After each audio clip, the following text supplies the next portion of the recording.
कपटी न्यायाधीश। शिव कुमार।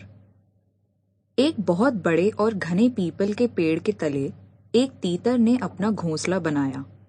उस पीपल के इर्द गिर्द और भी अनेक छोटे बड़े पशु पक्षी रहते थे। उन सभी से तीतर की अच्छी मित्रता थी। एक दिन वह तीतर अपने घोंसले से खाने की तलाश में निकल पड़ा। बहुत दूर जाने के बाद वह मक्का के एक खेत में जा पहुंचा। मक्का की फसल पक चुकी थी। यह तीतर का मन भाता भोजन था। दोनों की भरमार देखकर तीतर उसी खेत में रुक गया और जी भरकर मक्का खाता रहा।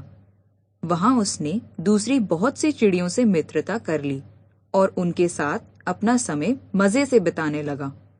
उस दिन वह घर वापस नहीं आया। दूसरे दिन भी नहीं लौटा।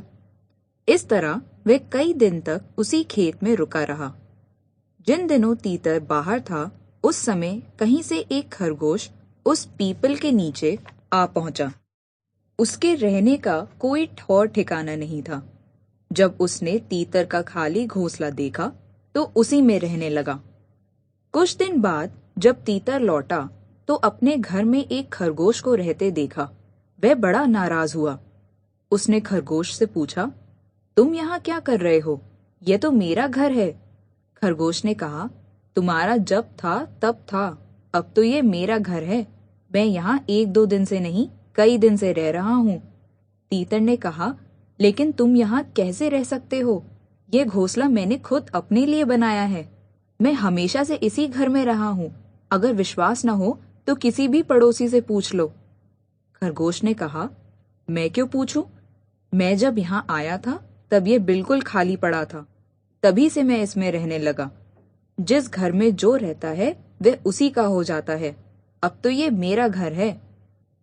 तीतर बिगड़कर बोला, ये सब झूठ है। मैं कुछ दिनों के लिए बाहर चला गया था। अब मैं वापस आ गया हूँ। मेरा घोंसला अभी खाली करो और यहाँ से निकल जाओ। खरगोश ने कहा, ये तो नहीं हो सकता। ये मेरा मकान है और मैं इसी में रहूंगा। इस तरह तीतर और खरगोश लड़ने लगे। उनकी तू-तू मैं सुनकर अन्य कई पशु पक्षी जमा हो गए। उन्होंने तीतर की बात सुनी और खरगोश की भी, मगर कोई भी ये तय नहीं कर सका कि घर किसका होना चाहिए। जब उन्होंने सुझाया कि ये मामला कानून से तय होना चाहिए। इस पर तीतर और खरगोश ने अपना मामला किसी न्यायाधीश के सामने रखने का निश्चय किया। मगर ऐसे झगड़े तय करने के लिए किसी योग्य न्यायाधीश की जरूरत थी, जो आसानी से मिलना कठिन था। इस खोज में वे दोनों घंटों तक इधर उधर भटकते रहे। अंत में वे गंगा तट पर पहुंचे। नदी किनारे कुछ दूरी पर एक बिलौटा दिखाई दिया। उस बिलौटे को देखते ही वे दोनों डर गए। उन्हें जान का खतरा था। बिलौटा बड़ा ही धूर्त था। खरगोश और तीतर को इस ओर आते देख उसने चट आंखें मूंद ली, हाथ में माला ले ली और पिछले पैरों पर खड़े होकर राम नाम का जाप शुरू कर दिया। तीतर और खरगोश ने बिलौटे का पूजा पाठ देखा तो चक्कर में पड़ गए। ऐसा अच्छा बिलौटा उन्होंने पहली बार ही देखा था। उन्होंने मन ही मन सोचा, ये कितना अच्छा है जो भगवान का नाम जप रहा है। खरगोश ने कहा, मेरी समझ में इसी बिलौटे को पंच बनाना चाहिए। तीतर ने कहा, मैं भी यही सोच रहा हूँ, लेकिन हमें जरा संभल कर रहना होगा। ये हमारा जन्मजात दुश्मन भी तो है। बिलौटे का पूजा पाठ खत्म होने तक दोनों चुपचाप खड़े रहे। पूजा खत्म कर बिलौटे ने धीरे से आंखें खोली और उन दोनों की ओर देखा। तीतर ने बिलौटे से कहा, श्रीमान जी, मेरे और इस खरगोश के बीच एक छोटा सा झगड़ा उठ खड़ा हुआ है, मगर मामला कानूनी है। आप कृपा कर इस झगड़े का निपटारा कर दीजिए। हम में से जो भी गलती पर होगा उसे आप सजा दे सकते हैं। बिलौटे ने कहा, राम राम, कैसी बातें करते हो भाई। भगवान का नाम लो, ऐसी बातें ना बोलो। मैं तो दूसरों का दुख देख भी नहीं सकता हूँ और तुम कहते हो हम में से एक को सजा दे देना। हरे कृष्ण हरे राम। जो दूसरों को दुख देता है वह भगवान के कोप का भाजन बनता है। जाने दो इन बातों को। अपने झगड़े का किस्सा कह डालो। मैं बता दूंगा कि गलती किसकी है।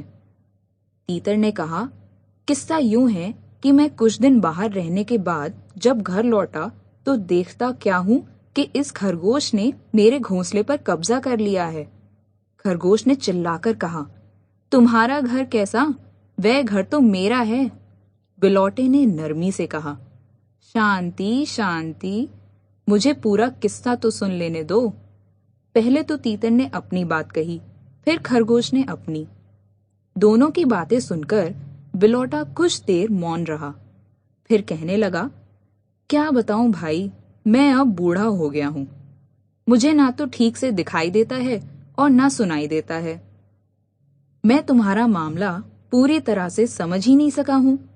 तुम दोनों जरा नजदीक आकर बातें करो तो अच्छी तरह से समझ आए। अब तक खरगोश और तीतर दोनों ही बिलौटे का डर भूल गए थे। उन्हें बिलौटे पर पूरा पूरा विश्वास हो गया था। वे दोनों नजदीक खिसक आए। तभी बिलौटा उन पर तेजी से झपटा और एक ही झपट्टे में दोनों का काम तमाम कर दिया। बिलौटा चटपट खरगोश और तीतर को चट कर गया। कहानी समाप्त। कपटी न्यायाधीश।